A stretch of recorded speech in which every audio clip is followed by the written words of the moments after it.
head over to Rumble anyway. We'll be continuing doing the Mug Club segment. It's a whole other show every day.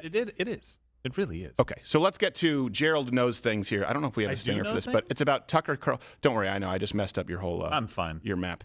I don't Tucker Carlson obviously talked about, I think, was it yesterday that he mentioned this? Yeah, I think it was. Well, at least I saw the interview come out yesterday, so maybe it was from before. But the clip started circulating around the internet. Yes. Okay, so he predicted war with China and Russia. And I'm not huge on geopolitics, and I don't like the Russians or the Chinese. Either one. You're being modest. Yeah, that's true. I don't like the people. That brings us to Gerald Knows Things.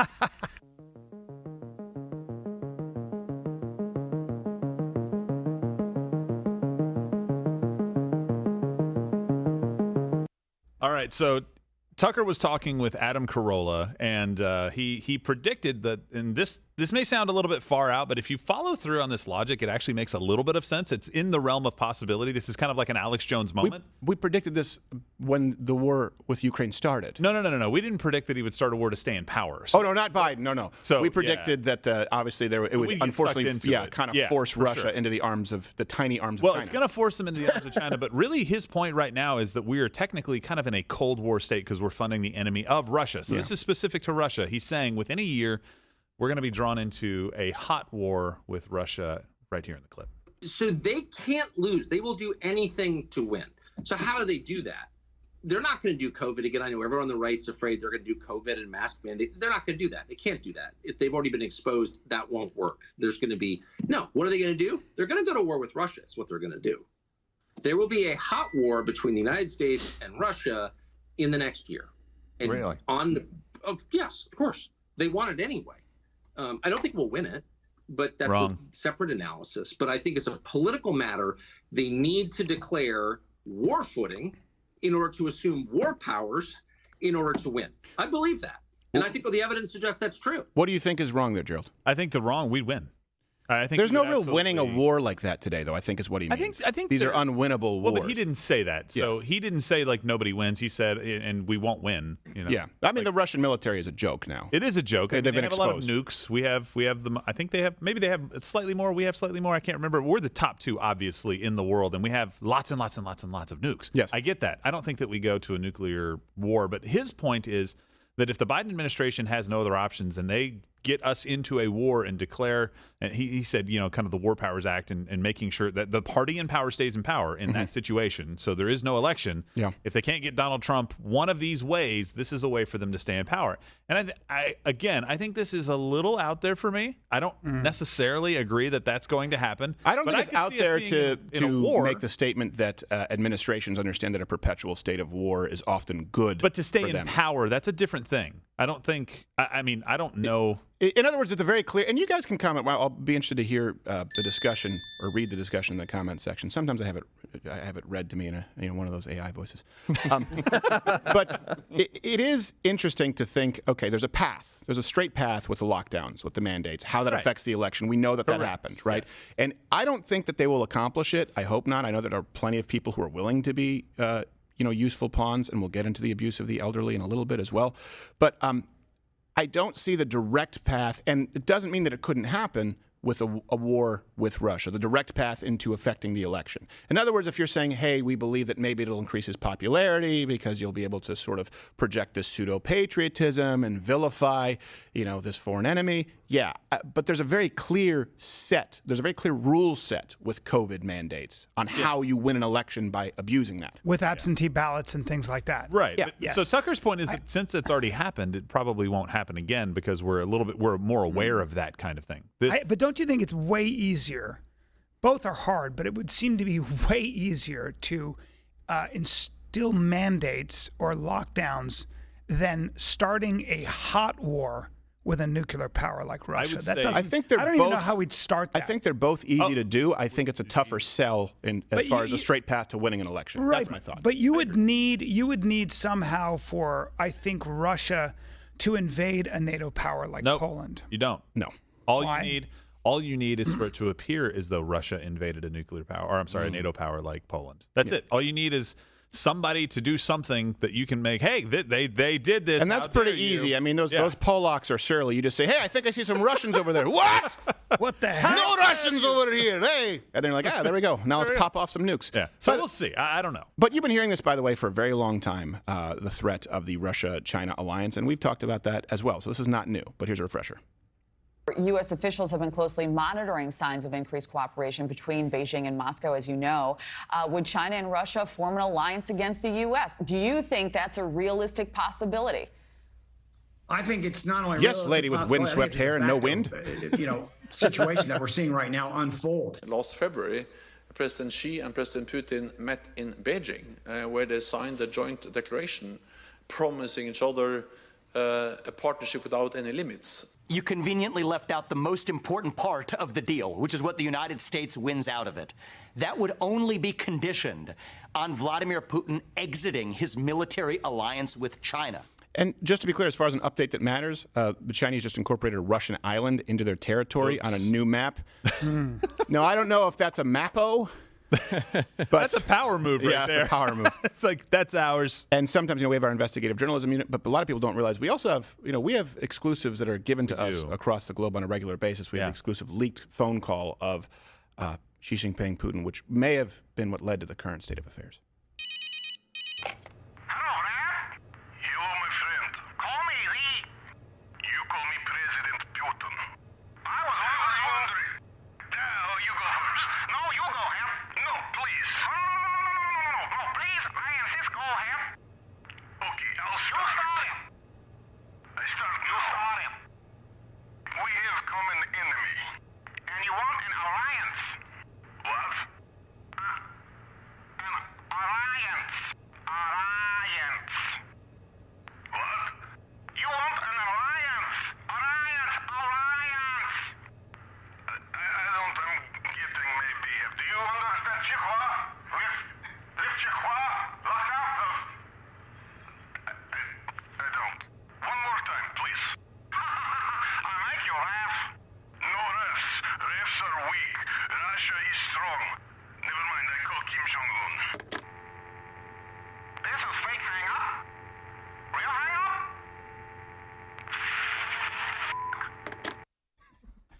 That sounds very heated. I'm not intimidated. Well, that's how you lose an island, right there. They're not very unified. They can't get along.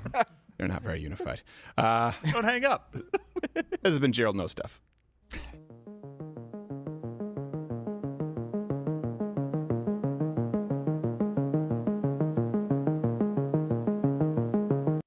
All right, so I want to discuss the Mitch McConnell, the stroke. Yeah. Some people are calling it mroke, which doesn't really work. It doesn't roll off the tongue of Bennifer. Why?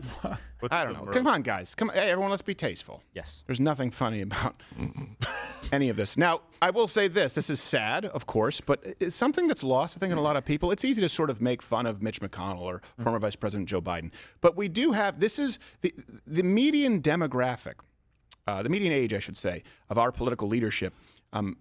It's the only place where the median age is older than the Fox News viewership. But it's rare. And this does matter because they're actually, it's a marvel, they're a miracle as far as defying actuary tables. But a lot of these people as well, they're being abused. You do have to ask yourself, if former Vice President Biden doesn't know where he is, well, who's running the show? If you see the handlers and how they handle Mitch McConnell, I'm not nearly as mad with Mitch McConnell. I would have been in his younger days. I'm mad at the handlers popping their head in where it almost looks like a choreographed sketch. It's so embarrassing. So our politicians, our representatives, they're aging out of this job. And by that, I mean they already shouldn't have these jobs. And that brings us to our newest segment, the Silver Alert.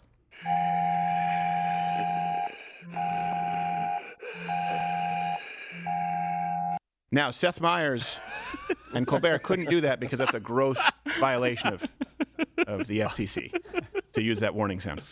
But we're online. Yeah, it's okay. It's okay. Put me in contempt, bitch. Now. Also useful for Halloween. Yes, it is. Yes. Yesterday, if you didn't see this, Mitch McConnell had another deer in the headlight moment. And again, it's sad. I'm mad with the people around him. And comment below if that's kind of your gut instinct. Here you go if you haven't seen it. What are my thoughts about what? Running for re-election in 2026.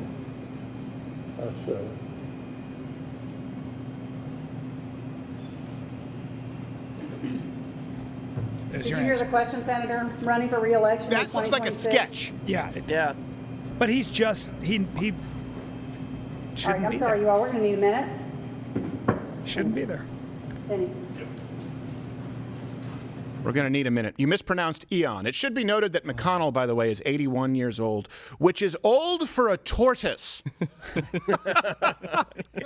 What did you expect? I know. Would any of you thrust an 82-year-old or a 90-year-old into the public spotlight with what is meant to be a high-stress job that requires executive functioning? Yeah. If they're hot. I feel. Stop it. I'm sorry. I feel like he You're into answered the guilt. question though. Yeah. How do you Yeah, feel he about did. running for He did. re-election? Yes. Yeah. And by the way, this is think about it.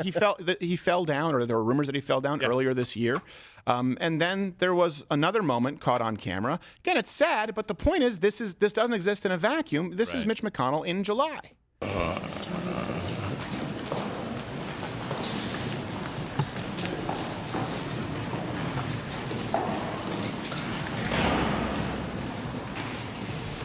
Mini strokes. Yeah. I know a lot about medical things. Wait a minute. Are you good? Mitch? Okay, Mitch? Anything else you want to say, or should we just go back to your office? Yep. That's it. That's terrible. That's sad. But the people who are still forcing him to run for real are evil. Why are they doing that? They're evil. Is it because he's a shoo-in? Is that what it is? It's because he's a shell. Yeah. He's a shell. Oh. He's an empty suit, and they're the ones. You think that former Vice President Biden is the one pulling the strings? No. Yeah. For crying out loud. I mean, the guy, you can say whatever you want about the guy. The guy was never a far left woke. He was a politician. He was an idiot. The guy would, and I don't just mean he would lie. He would make up stories that never happened with people he never met in places that don't even exist, okay? That's when he was young. And now he's not sharp enough to do that, so it just comes out as embarrassing. The people who are pulling the strings are the ones who are evil. But let's go through this really quickly. This is not just some kind of an outlier. And when they say that, oh, well, look at Vivek would be he's the youngest candidate. Well, he's in his late 30s. I mean, I'm not saying that he's old, but certainly not young when you're talking about this. And if you look at the average age of politicians, you're looking well into the 60s, and then certain states into the 70s. Let me give you the most prominent examples. Dianne Feinstein, right, senator from California, 90 years old. Dang. Senator, how are you feeling, Senator? Are you glad to be back, Senator? What have you heard? What have I heard about what? About your return. How have they felt about your return? No, I haven't been gone. Okay. You should follow me. I haven't been gone. I've been working. You've been working from home, is what you're saying? No, I've been here. I've been voting. Please, either know or don't know. Well, if you don't know, now you... Please, either know or don't know. Yeah. Yes, those are the two options. And her daughter, by the way, got a power of attorney to manage her affairs. Yeah. So effectively, you have Britney Spears, who's still a full-fledged voting senator. Look, she's got to be a line. Yeah, like you got to step down. Well, if somebody has power of attorney to manage your affairs, now I know you can get power of attorney to, like, in worst case scenario, if somebody has, maybe a chance of a stroke or something like that happen, you can do it in advance. But this is not in advance. This is something that we can see happening right in front of us. You can't be the person making big decisions for your constituents and ultimately for the American people as a whole. It just can't be done. Well, let's go on to another favorite, 83-year-old Congresswoman from California, Nancy Pelosi. 10 states, as I said, on Friday, started their early voting the day that we lost Ruth Bader Ginsburg. But to be clear, you're not taking any arrows out of your quiver. You're not ruling anything out. Good morning. Sunday morning. Yes. Okay. All right. Jeez. There are no arrows left in my quiver. Do you like turtles? Good morning. 83 years old. Her LinkedIn lists her as an avid drinker and stock market guru. She's still got some pluck. Over the course of your career, has your husband ever made a stock purchase or sale based on information he received from you? No, absolutely not. Basically. Thank you. Hold on. I want to play that clip. We don't have our body language expert in, but that's what's known as the melting candle power pose when she answers. Play it. Over the course of your career, has your husband ever made a stock purchase or sale based on information? Yeah, that's a crazy person. Okay, we got it. By the way, she's fallen on tough times, though. She has been named the new face of Bud Light. I'm going to say, oh boy, it's not a bad ad. No. I've seen worse. Terrible. Are those digitally enhanced, or is that? No, the Bud Light's real. Okay. I was checking. At least I'm thirsty. Yeah. Yeah. We have another. We have not Rosa Mommy. DeLauro. Okay. Another. She's 80 years Grandma. old, and a congresswoman from Connecticut. You've been in this role for a Oh, very and Hot long Topic time. enthusiast. You're seeking another term. What is it, as you look ahead, that you say, I need to stay in this role, the voters need me here? Don't take no for an answer and never give up. And I live by those principles. Sometimes you should take no for an answer. The Hot Topic employee works on commission, Rosa. By the way, before she was a representative, I knew that I'd seen her before. Yep. Oh, spitting image. Then we have another one. And again, all of the references are available at ladderwithcredit.com. This is not normal. This is well past the age of retirement. Now we have another 80-year-old. We had Frederica Wilson. I was about to say Wilkinson because I was thinking of Tom Wilkinson. Great actor. Underrated. Frederica Wilson, a congresswoman from Florida. With one of her signature hats. Congresswoman, good morning. Great to see you. Good morning. Good morning. I can barely hear you. Maybe that's because you have a hair helmet glued to your head. That's the kind of outfit that you would never. That's the kind of outfit that makes horses rear. Yes. When was the last time you saw that in the street? Just someone you'd be like, that's a crazy person. If you're on a horse, you got to turn your horse around. Yes. It's going to spook, and your dog's going to bark. Yeah, if you were walking with your child, you'd be like, well, we're going to cross. That's a crazy person. Right. And birds. What? I you know can't what? hear you. Female birds will try to mate with you. Yes. It's not safe. It's just not a safe outfit, is what I'm saying. That's true. And by the way, she's older now. She should be retired, right? She should live off the money that she made after quitting the obscure 90s rap group that she formed. We are NWH. Or with hats. Is that really her? Sorry. Smash the Rumble button if you think that this is better than the late night Fab Five. The Strike Force 5? Strike Force 5. Strike Force. Get it right. The Strike Force. Strike Force. Because they 5. strike at you with force. I'd Can like to watch. we admonish? I think we have to admonish Yakuza and Toolman. Why? There's no Rumble button anymore. It's a thumbs up. At Rumble? At Rumble. Oh, okay. We need a bit of admonishment here. Hit the admonishment. I think it's time to admonish that entire crew over there. Yep. Oh, somebody was reading Twitter last night, I guess. No, it's okay. Hey, don't discourage it. It's good for your soul. My point is somebody here wasn't. I responded to it. And Like, we change like the anything. smash the Rumble button. And this brings us to the belle of the ball, former Vice President Biden, who is 80 years old. And look, it was tough to pick a clip, so take your pick. Here's a montage. America is a nation that can be defined in a single word. I was going to put him. True international effort to pressure. An estimation of somewhere between $700 billion and $1.3 billion. Poor kids are just as bright and just as talented as white kids. I don't know what the difference between breaking your arm and having a mental breakdown is. What must be what? 8, EIGH%. All right. God save the Queen, man. And now, of course, he's 80 years old and he's a child care enthusiast. Sorry, he's a child enthusiast. Child hair enthusiast. Yeah. You know what? You want to see my impression of a liberal watching those clips? He has a stutter. Yeah. Oh, you can't make He fun suffered of from a it. stutter. If you guys think that's funny, then that's on you. Yeah. Here's my impression of a Joe Biden strategist watching that. Can we find an old clip of Dan Quayle? Somebody help me! Quayle. Man. Yeah, Quayle. It was a Yeah. comedic witch hunt. The same thing with George W. Bush. That's how you know the media is not looking out for you. Of course, George W. Bush mispronounced nuclear. Nuclear? Nuclear. That's Nuclear. What it's funny, okay, but it's not that big of a deal.